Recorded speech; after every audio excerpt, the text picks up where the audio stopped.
going on, guys? Welcome to the video. Today I thought I'd show you guys how we feed our steers and kind of the logistics of how we raise our steers here on our farm. So hay wise, we don't make our own hay, but we'd like to in the future make our own hay. That way we become a little bit more dependent on ourselves rather than another farmer. The farmer that actually comes and makes our hay makes the neighbor's hay as well before they actually did ours. So we were like, hey, can you come do ours as well? And I actually milk cows for the guy who makes our hay. So kind of comes full circle. We all kind of help each other out, and we're all kind of working for each other in a way. It's a 50-50 split, so the farmer takes 50% of our hay, and then we take the other half. We only have 5 steers right now. That's kind of what it looks like we'll have through the winter.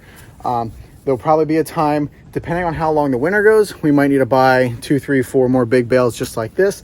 But as of now, I think we had 24 in here, if I'm not mistaken. 2 high, 12 long, I think. Something like that. Maybe a little less, a little more, I'm not quite sure. But we fed 1, 2, 3, 4, 5, fed 5 bales, and we're working on the 6th right now, and it is currently late November. So hopefully we'll have enough. We probably won't, though. We might need to buy a little bit, and that's kind of where the 50-50 split comes in, and we like to make our own hay. That way we're not having to buy hay or anything. But on the other hand, it's kind of nice. We're not paying anyone to make hay, so we have no feed cost.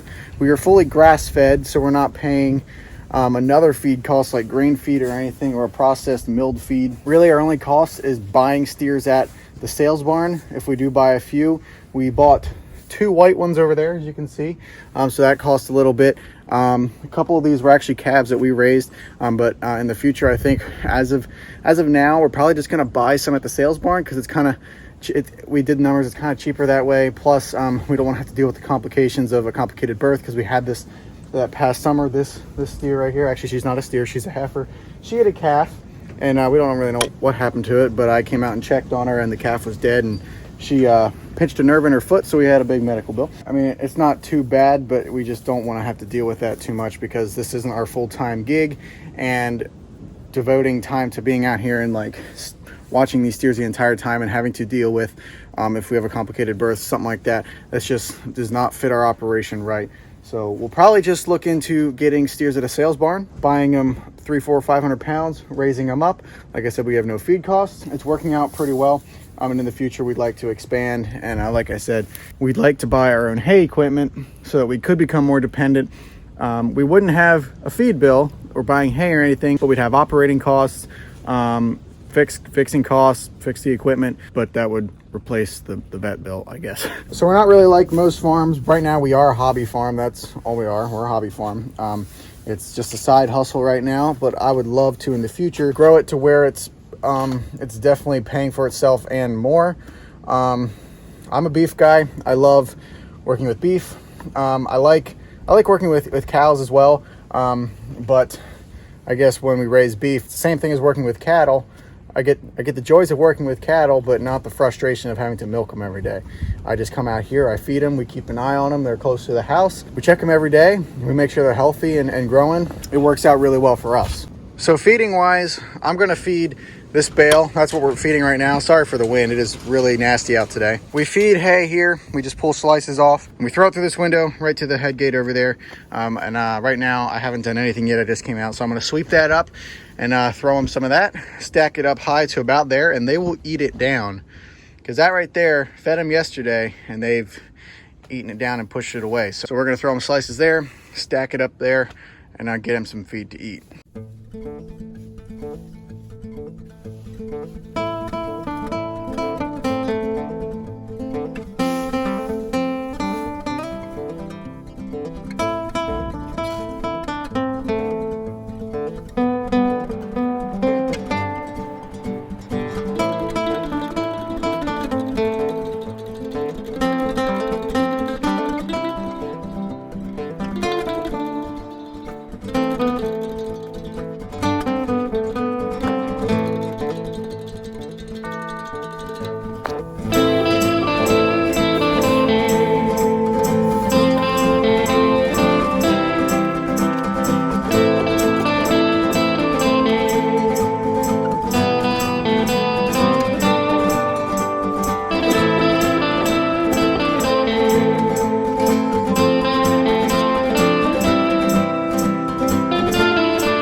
These guys are definitely patiently waiting. They know what time it is. 3 of these are just regular Black Angus. I mean, you can tell 1, 2, 3 back there. And then the 2 white ones are British white parts. So they're really cool. They're kind of like ghosts walking around the field. So all the feed's in, hay stacked up high, and they are all just loving it.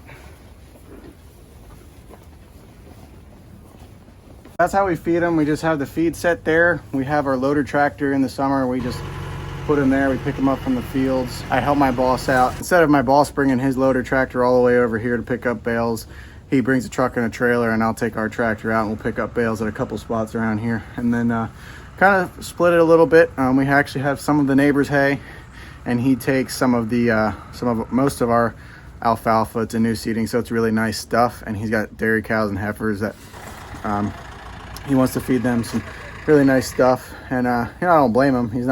We're not paying him anything to do it, so he should get the better stuff out of it. And our neighbor's stuff, it's an old seeding, but it's a lot of clover, and these guys just love the clover. Now we do have some of our alfalfa that we grow here, so they got pretty much every type of hay here, and they eat it all. We'll stack it there in the barn and just feed away at it throughout the winter and spring and the fall too. And they come in here. We have this, we built this a few years ago. We built onto this actually. This part was here, but you could tell this is the newer addition part.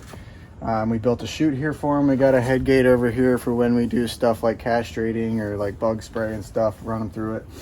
And they got this pen out here, and they spend some time in here. If it's raining, they'll be in here. If it's a really nasty day, they'll spend most of their day in here. But other than that, they spend all their time out there. Like today's really windy, they'll spend their time out there. Even if it's a rain shower, they'll spend their day out there. They're animals, and they love to be outside. So, right? Yeah. So that's it for today's video. Hopefully you guys enjoyed it. If you did, give it a like. If you're new here, hit that subscribe button. If you want to go check out our main channel, the Bova Crew, we do hunting videos over there, so you can go check that out as well. Thank you guys for watching. We'll see you in the next one.